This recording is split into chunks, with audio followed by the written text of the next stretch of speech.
साथियों नमस्कार, कैसे हैं आप सब लोग। मजामा केम छो कसा आहेस। आप सबको जय श्री राम, जय बालाजी की, जय खाटू श्याम जी की।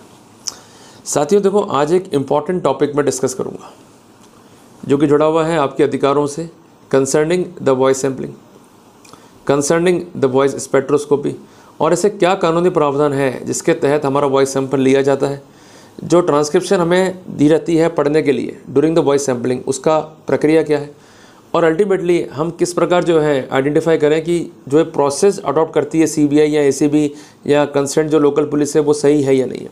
देखो, जानकारी नहीं है, जानकारी का अभाव हमें होता है जिसका फ़ायदा ये लोग उठाते हैं। और कई बार देखा है मैंने कि जानकारियाँ अथॉरिटी तक को नहीं होती है, पर चूँकि वो अथॉरिटी है उनका एक अनड्यू इन्फ्लुएंस है, आप घबरा कर जो है सैंपल दे देते हो। मरता क्या नहीं करता। पर एक बात दिमाग में सेटल कर लो कि आगे बढ़ने से पहले या सैंपल कार्रवाई करने से पहले आप ये भी तो अश्योर करो कि आपके अधिकार क्या हैं।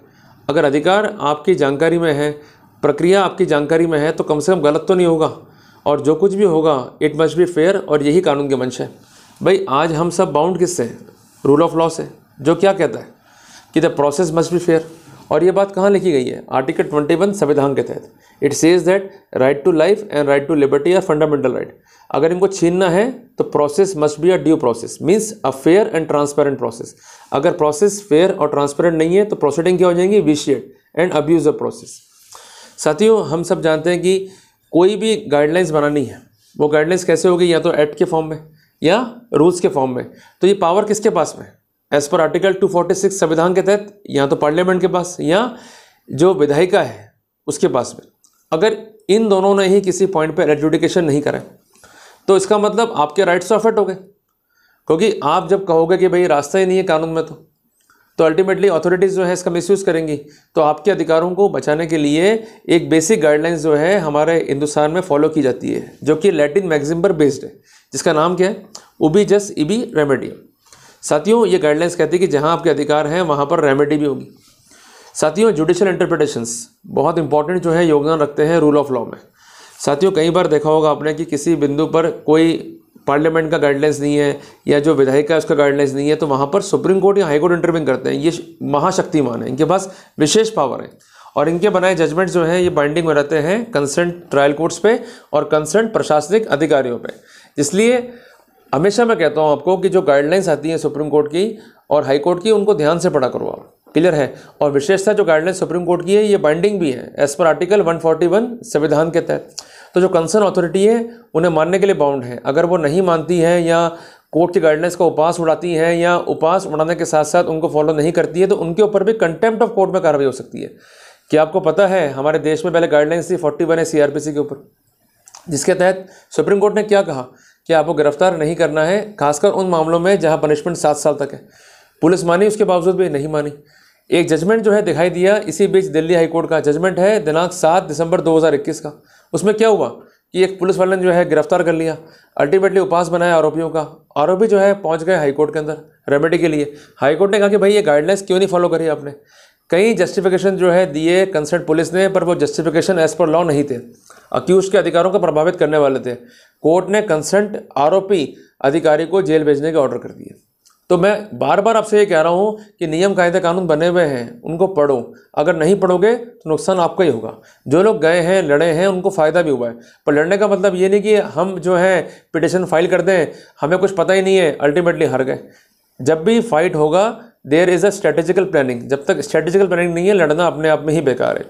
साथियों, इसी प्रकार अगर वॉइस सैंपल की बात आ रही है तो उसको लेकर आपका प्लानिंग क्या है, आपका सोच क्या है, ये बहुत इंपॉर्टेंट है। जब तक सोच या हमारा प्लानिंग नहीं होगा तब तक कोई भी लड़ाई लड़ना जो है बेकार है। साथियों, इस मामले में क्या हुआ इसको हम देखेंगे, हमारे मामले में क्या होता है इसको हम देखेंगे। तो we are going to have a comparative study. Clear है? जजमेंट है सुधीर चौधरी बनाम स्टेट ऑफ एनसीटी। जजमेंट है ऑनरेबल सुप्रीम कोर्ट का 29 जुलाई 16 का ये फैसला है। साथियों, बेसिकली आप सब समझिए कि जो मामले एंटी करप्शन के डिमांड पर बेस्ड है, मीन्स आरोपी ने पैसों की मांग करी। क्लियर है? या आरोपी को जो है ऑफर है और आरोपी ने इसे सहर्ष जो है स्वीकार कर लिया, तो ये मामले हैं डिमांड के। तो ऐसे सिनेरियो में ये गाइडलाइंस जो है काफ़ी इंपॉर्टेंट है। जहाँ पर डिमांड नहीं है वहाँ पर गाइडलाइंस लागू नहीं होगी। साथियों, बेसिकली वॉइस जो रिकॉर्डिंग है, क्लियर है, इसको लेकर इस फैसले में क्या लिखा गया? कोर्ट ने कहा कि जो हाईकोर्ट का मत है कि वॉइस सैंपल और जो वॉइस एनालिसिस रिपोर्ट है ये सब्सटेंसिव पीस ऑफ एविडेंस नहीं है, ये बात बिल्कुल सही है। बेसिकली इसका ऑब्जेक्ट क्या है, डाटा का आइडेंटिफिकेशन, कि आपकी जो डिस्प्यूटेड वॉइस है, जो आपकी सैंपल वॉइस है वो आपस में मैच खाती है, तो it may be a relevant fact, जो कि एक कड़ी के रूप में काम करेगा उस मेन चैप्टर में जहां पर आपके विरुद्ध जो है आरोप है। क्लियर है। अगर मान लीजिए ये कहता है प्रोसिक्यूशन कि आपने पैसों की मांग करी, क्लियर है, तो पैसों की मांग करी ये प्रूव करना पड़ेगा प्रोसिक्यूशन को। हाँ, उसमें उनके पास रिकॉर्डिंग्स है और उस रिकॉर्डिंग में वॉइस सैंपल रिपोर्ट भी है, तो it may be a relevant fact, not a conclusive piece of evidence. Yet उनको अपना केस जो है स्टैंड करना पड़ेगा, और अगर अपना केस वो स्टैंड नहीं कर पाते हैं as per guidelines of honourable supreme court, जो कि है नीरज दत्ता बनाम स्टेट ऑफ एनसीटी की, जजमेंट है 15 दिसंबर 2022 का, तो ऐसे सिनेरियो के अंदर केस जो है स्टैंड नहीं करेगा, इवन प्रिजम्पशन धारा 20 पीसी8 का ड्रॉ नहीं होगा।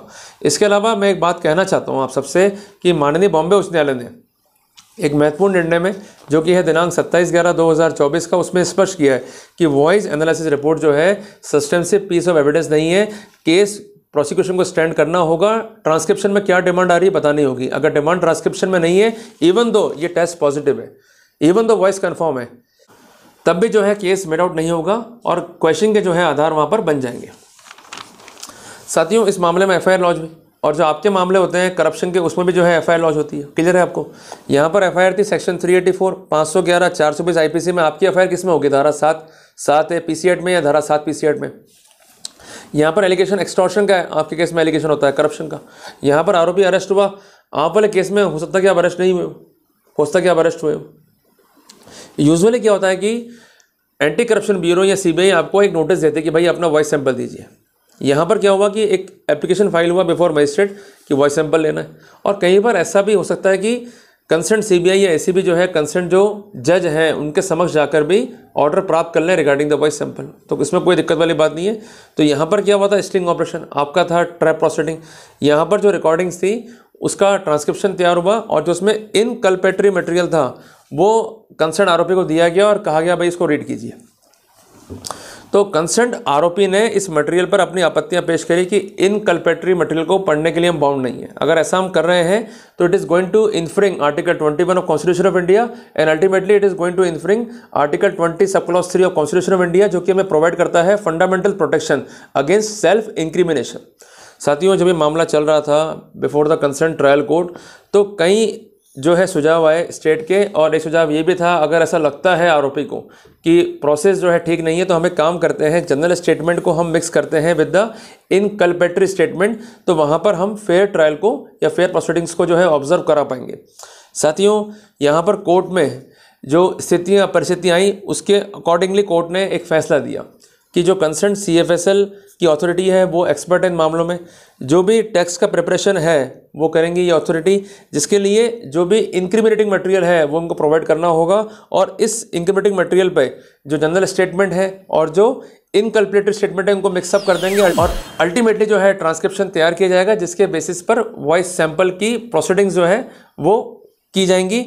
और इस तरह के जो एग्जामिनेशन है उसमें एक्सपर्ट मौजूद रहेगा, ताकि कंसर्न आरोपी को जो है ये स्थिति बिल्कुल अश्योर रहे कि उसके साथ बेईमानी नहीं हो रही है, और वो भयमुक्त होकर जो है अपना वॉइस सैंपल दे सके। क्लियर है। मामला जो है हाईकोर्ट में गया, हाईकोर्ट ने यहाँ पर इंटरव्यू करने से मना कर दिया। अब मामला जो है सुप्रीम कोर्ट में गया। सुप्रीम कोर्ट में कंसेंट जो आरोपी पक्ष था उनकी आपत्ति ये थी कि जो प्रोसेस बताया गया है ये प्रोसेस अभी भी ठीक नहीं है, क्योंकि इनकल्पेटरी सेंटेंस अगर रिकॉर्ड पर रहे और हमें उन्हें पढ़ने के लिए विवश किया गया तो अल्टीमेटली हमारे राइट्स अफेक्ट होंगे और वहाँ पर एक फेयर एनालिसिस की पॉसिबिलिटी खत्म हो जाएगी। इनका कहना ये था कि प्रोसेस जो है वॉइस सैम्पलिंग का इट मस्ट बी फेयर। इनका कहना यह था कि it must not infringe article 21 of constitution of India. तो कोर्ट ने सारे फैक्ट्स को, सारी स्थितियों को देखा, तो कोर्ट ने एक ऐसी गाइडलाइंस दी जो हमारे लिए काफ़ी महत्वपूर्ण है। गाइडलाइंस क्या थी कि जो भी ट्रांसक्रिप्शन है डिस्प्यूटेड कॉन्वर्सेशन का वो फॉरवर्ड होगा CFSL को। CFSL जो है इसके बेसिस पर एक रिटन टेक्स्ट ट्रांसक्रिप्शन जो है तैयार करेगा, और जिसमें केवल वर्ड्स होंगे, इनकल्पेटरी मटेरियल के सेंटेंस नहीं होंगे, और ये कंसर्न कॉन्वर्जेशन जो है प्रोवाइड किया जाएगा आरोपी को, जिसको आरोपी पढ़ेगा, और उसके बेसिस पर वॉइस सैंपल जो है ड्रॉ किया जाएगा। क्लियर हो गया अपने को। तो कुल मिला के ये फैसला जो है हमें सिखाता है चार महत्वपूर्ण बातें। सबसे पहली बात, कि आपका जो सैंपल है वो कौन ले रहा है, वो इंपॉर्टेंट है। दूसरी बात, सैंपल के समय एक्सपर्ट है या नहीं है, वो इंपॉर्टेंट है। तीसरी बात, जो एटमॉस्फेयर है जहाँ पर सैंपल लिया जा रहा है वो किस प्रकार का है, क्या उसमें कोई थर्ड नॉइस भी आ रही है या नहीं आ रही है, ये पॉसिबिलिटीज़ क्या है। और चौथी बात है कि जो हमें ट्रांसक्रिप्शन दी जाएगा उसमें किस तरह के वर्डिंग्स को यूज़ किया गया है। कहीं ये तो नहीं कि उसमें सिर्फ और सिर्फ इनकल्पेटरी स्टेटमेंट्स हैं, कहीं ये तो नहीं कि इनकल्पेटरी स्टेटमेंट को मिक्स कर दिया गया है जनरल स्टेटमेंट। तो कुछ गाइडलाइंस क्या है कि जो कंसर्न टेक्स्ट है फ्रॉम द इनकल्पेटरी मटेरियल, इसको जो है फॉलो किया जाएगा और उस टेक्स्ट के बेसिस पे ट्रांसक्रिप्शन तैयार होगा और उसके बेसिस पे जो है सैंपल ड्रॉ होगा। तो कुल मिला के कोर्ट ने कहा कि अगर ये स्थिति हम फॉलो करते हैं तो वहाँ पर हम फेयर प्रोसीडिंग्स को जो है अश्योर कर पाएंगे और राइट जो है आरोपी के अफेक्ट नहीं होंगे। तो जब कभी भी आप वॉइस सैंपल देने जा रहे हैं या प्लान कर रहे हैं तो ये अश्योर कर लें कि जो बेसिक गाइडलाइंस है ऑनरेबल सुप्रीम कोर्ट की, सुधीर चौधरी बनाम स्टेट ऑफ एनसीटी की, उसको फॉलो किया गया है या नहीं किया गया। अगर नहीं किया गया है तो उसका रास्ता क्या है, सबसे पहले आप फाइल कीजिए ऑब्जेक्शन। अगर ऑब्जेक्शन तय नहीं कर रहा है मजिस्ट्रेट या खिलाफ तय कर रहा है आपके, या गाइडलाइंस कंसीडर नहीं कर रहा है, तो you may go in revision before sessions court और you may go to honourable high court under questioning proceedings. मेरा कहना है इसलिए इंपॉर्टेंट है कि अगर आपकी अर्जी है, आपकी आपत्तियां हैं, वो कोर्ट ने गलत रूप से खारिज कर दी है, उसके बावजूद भी आप सैंपल दे रहे हैं तो आप अपने राइट्स को अफेक्ट कर रहे हैं। आप ये लिखिए कि चूंकि गाइडलाइंस जो है कंसीडर नहीं की जा रही है, जो मेरे राइट्स हैं उन्हें रिकॉग्नाइज नहीं किया जा रहा है, इसलिए मैं सैंपल नहीं दूंगा। तो कुल मिला के ये गाइडलाइंस जो है इंपेरेटिव है एज पर आर्टिकल 141 ऑफ संविधान। इसका अक्षरशः अनुपालन करने के लिए ट्रायल कोर्ट और अथॉरिटी बाउंड है। अगर नहीं वो कर रही हैं तो आप ऐसे सिनेरियो में जो रेमेडीज मैंने बताई है उनको आप सीख कर सकते हैं। वो रेमेडीज क्या है, file the objection, then revision, then questioning if necessary, और इसके साथ साथ जब तक ये प्रोसीडिंग्स तय नहीं होती हैं एज पर लॉ या as per mandate of honourable supreme court, तो ऐसे सिनेरियो में तब तक आप वॉइस सैंपल मत दीजिए, तब तक उस प्रोसीडिंग्स को अवॉइड कीजिए। क्लियर है बात ये? तो ये आपके अधिकार हैं, इसको पहचानो, रिकॉग्नाइज करो और इसके अनुसरण में जो है आपको काम करना है। मिलते हैं यहाँ पर एक नए टॉपिक के साथ। टिल देन, जय हिंद, जय भारत।